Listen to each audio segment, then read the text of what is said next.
गूंगी बहू अंधी सास। एक परिवार में 5 लोग थे। ओम प्रकाश, उनकी पत्नी सुमित्रा, बहू भावना, बेटा राहुल और एक थी उनकी बेटी प्रियंका। वैसे तो ओम प्रकाश और सुमित्रा के घर में सब कुछ ठीक ठाक था, लेकिन सुमित्रा की एक आदत थी। घर में कुछ भी गलत या सही हो तो वो किसी से कुछ नहीं कहती। और भावना स्वभाव की इतनी सीधी सादी थी कि अगर कोई उसके साथ गलत भी करता तो भी वो उसे कुछ नहीं कह पाती। इसी के चलते प्रियंका और राहुल घर में मनमानी चलाते रहते, क्योंकि घर को संभालने वाली औरतें इस तरह से रहती थी जैसे वो गूंगी और अंधी हो।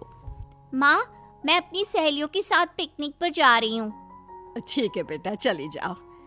और मुझे आने में रात हो जाएगी, देर से ही आऊंगी मैं। अच्छा, कोई बात नहीं बेटा। अरे भावना, तुमको एक बार में समझ में नहीं आता क्या? नाश्ते में फिर से पराठे बना के रख दिए। कितनी बार तुमसे कहा है कि मेरे लिए ढंग का नाश्ता बनाया करो।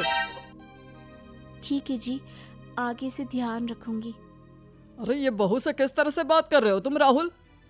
अरे तो और क्या करूं पापा, इसको कही बात एक बार में समझ में ही नहीं आती। सुमित्रा, तुम अपने बेटे को समझाती क्यों नहीं? बहू से बात करने का ये क्या तरीका है? अरे जिसकी जैसी मर्जी आए करो, मुझे क्या। भावना बेटा, तुम भी तो कभी कुछ कहा करो। इस तरह क्यों सबकी बातें सुनती रहती हो? कोई बात नहीं पापा जी, सब ठीक है। रात को काफी देर तक प्रियंका घर नहीं आती और जब वापस लौट कर आती है तो एक लड़की के साथ बाइक पर बैठकर। सुमित्रा और भावना दोनों ही प्रियंका को लड़की के साथ देख लेते हैं। आज तो जोर से डांट पड़ने वाली है, लेकिन मैं डर क्यों रही हूँ? माँ तो सब कुछ देखकर भी अंधी बनी रहती है। और रही बात भाभी की, वो किसी को कुछ नहीं बताने वाली। कहने को भगवान ने आवाज दी है, लेकिन गूंगी है गूंगी। अरे प्रियंका बेटा, इतनी रात को कॉलेज से लौट कर आ रही हो? कहाँ गई थी तुम? पापा, वो सहेली के घर पर थी, पढ़ाई करने के लिए रुक गई थी। अच्छा, ठीक है, जाओ अपने कमरे में जाओ और सो जाओ। सुमित्रा ने अपनी बेटी को एक लड़की के साथ इतनी रात को आते देखकर भी उससे कुछ नहीं कहा और भावना ने भी इस बारे में किसी से कोई बात नहीं की। कुछ दिनों के बाद मामा जी का फोन आया था। उन्होंने प्रियंका के लिए कोई रिश्ता ढूंढा है। लड़के वाले उसे देखने आ रहे हैं।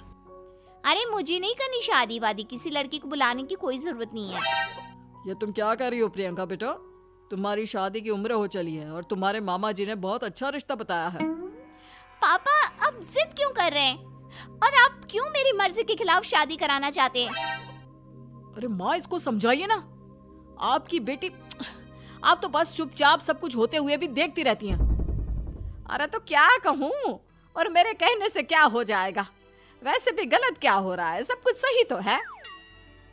भावना बहू, देखो तो प्रियंका हमारी बात नहीं समझेगी, लेकिन वो तुम्हारी हम उम्र है। क्या पता तुम्हारे कहने से उसे कुछ समझ में आ जाए। नहीं पापा जी, मेरे कहने से कुछ नहीं होगा। मैं प्रियंका को कैसे समझा सकती हूँ? वो ननद है मेरी, कहीं मेरी किसी बात का बुरा मान गई तो? सुमित्रा और भावना में से कोई भी प्रियंका को कुछ नहीं समझाता। इस बात से राहुल और ओम प्रकाश जी दोनों ही परेशान हो जाते हैं। और फिर जब लड़का प्रियंका को देखने के लिए आता है, मुझे आपकी बेटी बहुत पसंद है, मैं उसके साथ शादी करने के लिए तैयार हूँ। देखो, मुझे तुमसे शादी नहीं करनी, और ये बात जितनी जल्दी समझ में आ जाए अच्छा रहेगा। अरे तो फिर आप लोगों ने मुझे यहाँ बुलाया ही क्यों? माफ कर दो बेटा, वो हमारी बेटी जरा गुस्से में है, हम उसे समझाने की कोशिश करते हैं। हाँ, देखिए आप नाराज मत होइए, वो तो उसने बस ऐसे ही कह दिया होगा। अरे कोई ऐसे ही कुछ कहता है क्या? और ये आपकी पत्नी और माँ, ये दोनों इस तरह चुपचाप क्यों बैठे हैं, जैसे इस घर के मेंबर ही ना हो? आपके घर में सब कुछ ठीक तो है ना? अरे सब कुछ ठीक है बेटा। सुमित्रा, समझाओ ना अपनी बेटी को। अरे क्या समझाऊं, क्या होगा समझाने से? सब ठीक ही तो हो रहा है, गलत क्या हो रहा है? भावना, प्रियंका को अंदर लेकर जाओ और उससे समझाओ कि कितना अच्छा रिश्ता है। इतना अच्छा लड़का है, इस तरह से बिहेव ना करे। नहीं जी, मैं किसी से कुछ नहीं कह सकती जी। अरे अजीब परिवार है, मुझे तो यहाँ से निकलना पड़ेगा। इस तरह से तो आपकी बेटी की शादी किसी से नहीं हो सकती। जिसके घर की औरतें गूंगी और अंधी बनकर बैठ जाए, उस घर का कुछ नहीं हो सकता। ओम प्रकाश और राहुल सुमित्रा और भावना की हरकतों की वजह से बहुत परेशान हो जाते हैं। एक दिन वो दोनों आपस में बात करते हैं। पापा, समझ में नहीं आता कि भावना और माँ को कैसे समझाया जाए। सही कहते हो बेटा, तुम और मैं काम के सिलसिले में सारा दिन घर के बाहर रहते हैं और घर की दोनों औरतें जिन्हें सारा घर संभालना चाहिए गूंगी और अंधी बनकर बैठी हैं। पापा आप ही बताइए इसका क्या उपाय है। मेरी तो कुछ समझ में नहीं आता बेटा, लेकिन हमें कुछ तो करना पड़ेगा क्योंकि इन सब की वजह से प्रियंका बहुत ज्यादा बिगड़ती जा रही है। तुमने देखा उसे किस तरह से बिहेव किया था। अरे लेकिन पापा हम करेंगे क्या? हमें एक नाटक करना होगा। कुछ दिनों के लिए हम भी गूंगे और बहरे बन जाते हैं, उसके बाद इन दोनों औरतों को अकल आएगी। हाँ पापा, शायद आपकी बात ठीक है। हम दोनों हर बार बात को संभाल लेते हैं और इसी वजह से माँ और भावना कुछ भी करने की कोशिश ही नहीं करते। और फिर अगले दिन, भावना, नाश्ते में क्या बनाया है? जी पराठे बनाए हैं। मेरे लिए पोहा बना दो। अच्छा जी ठीक है, अभी बना देती हूँ जी। बहू, नाश्ते में क्या बनाया है? पापा जी पराठे हैं और पोहे बन रहे हैं। अरे बहू, मुझे तो उपमा खाने का मन था, मेरे लिए उपमा बना दो। ठीक है पापा जी, अभी बना देती हूँ। भाभी जल्दी से जरा मेरा कॉलेज का टिफिन तो पैक कर देना। और सुनो, मुझे ना भिंडी की सब्जी खाने का मन है। सुमित्रा चुपचाप बैठी बैठी सब कुछ देख रही थी।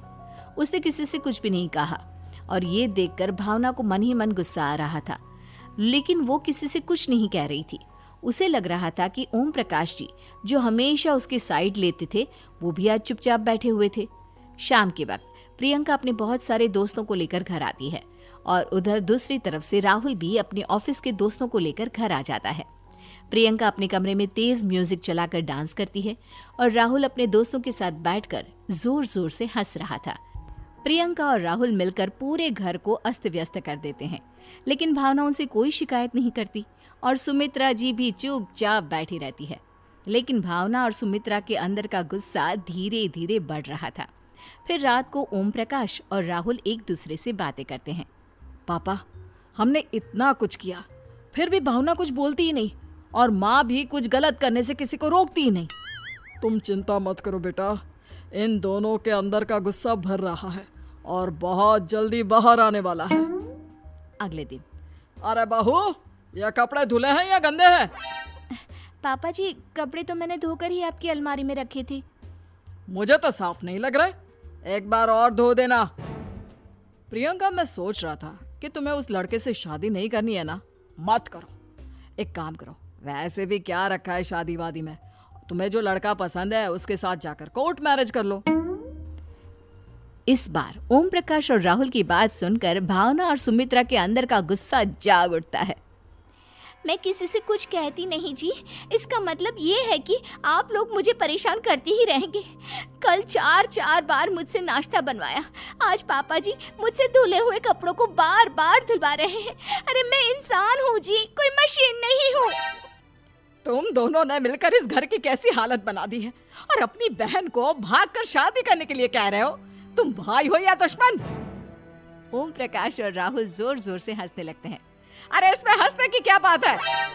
हम लोग यहाँ इतने परेशान हो रहे हैं जी, तुम लोगों को ऐसी हरकत करने के बाद भी हंसी आ रही है। ये क्या कर रहे हैं जी आप दोनों? यही तो हम चाहते थे कि सुमित्रा तुम अंधी होकर ना बैठी रहो। घर में कुछ भी गलत हो तो उसे रोकने की कोशिश करो। और भावना, तुम अपने साथ हो रहे गलत व्यवहार पर भी कभी मुंह नहीं खोलती, ये सही बात नहीं है। मैं चाहता था कि तुम्हारी भी जुबान खुले, तुम गलत बात का विरोध करो। गूंगी बहू और अंधी सास की ये जोड़ी इस घर में अब नहीं चलेगी।